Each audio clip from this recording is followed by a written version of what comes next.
Assalamualaikum warahmatullahi wabarakatuh. Halo semuanya, perkenalkan saya Rahlia Purwati dengan NPM 234111051. Pada kesempatan kali ini, saya akan menyampaikan materi presentasi sesuai dengan topik yang telah ditentukan. Semoga penjelasan yang saya sampaikan dapat dipahami dengan baik. Untuk memulai, saya akan masuk ke pembahasan pada slide berikutnya. Pada slide pertama ini, saya akan menjelaskan mengenai pengertian matriks strategi pemasaran. Matriks strategi pemasaran merupakan salah satu alat analisis yang digunakan oleh perusahaan untuk merancang strategi pemasaran yang tepat dalam menghadapi persaingan bisnis. Dalam dunia bisnis yang semakin kompetitif, perusahaan tidak bisa hanya mengandalkan intuisi, tetapi membutuhkan alat bantu yang sistematis untuk menentukan langkah yang tepat. Matriks ini membantu perusahaan dalam memahami posisi produk atau bisnis mereka di pasar. Dengan mengetahui posisi tersebut, perusahaan dapat menentukan strategi yang paling sesuai untuk meningkatkan penjualan dan memperluas pangsa pasar. Salah satu matriks yang paling sering digunakan adalah matriks Ansoff. Matriks ini mengelompokkan strategi berdasarkan dua aspek utama, yaitu produk dan pasar. Dari kombinasi kedua aspek tersebut, perusahaan dapat menentukan apakah akan fokus pada produk yang sudah ada, mengembangkan produk baru, memasuki pasar baru, atau bahkan melakukan diversifikasi. Dengan adanya matriks strategi pemasaran, perusahaan dapat membuat keputusan yang lebih terarah dan terencana. Hal ini sangat penting agar strategi yang diterapkan tidak hanya efektif, tetapi juga mampu memberikan keunggulan kompetitif di tengah persaingan yang semakin ketat. Pada slide ini, saya akan menjelaskan mengenai jenis-jenis strategi yang terdapat dalam matriks pemasaran.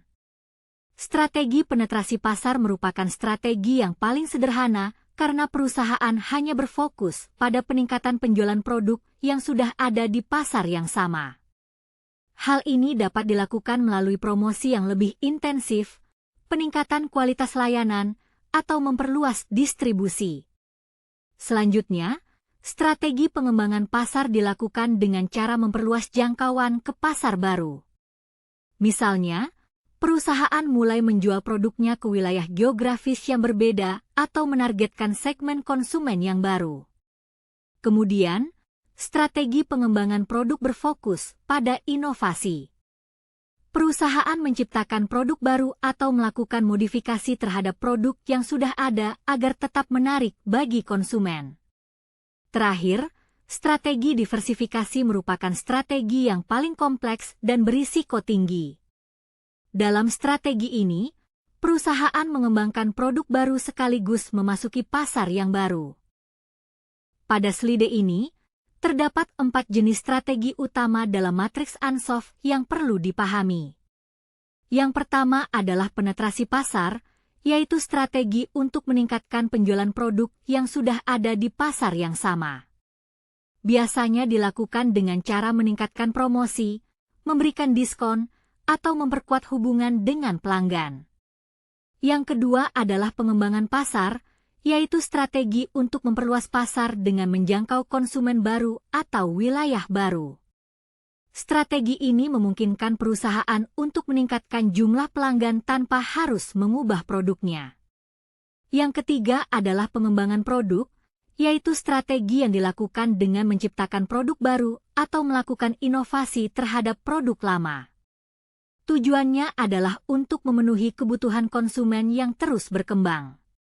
Dan yang terakhir adalah diversifikasi, yaitu strategi yang paling berisiko karena melibatkan produk baru dan pasar yang baru sekaligus. Namun, strategi ini juga dapat memberikan keuntungan yang besar jika berhasil dijalankan dengan baik. Keempat strategi ini memberikan pilihan bagi perusahaan untuk menentukan arah pengembangan bisnisnya.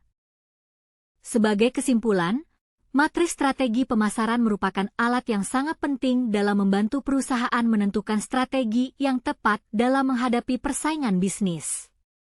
Melalui matriks ini, perusahaan dapat memahami berbagai pilihan strategi yang tersedia, mulai dari penetrasi pasar, pengembangan produk, hingga diversifikasi.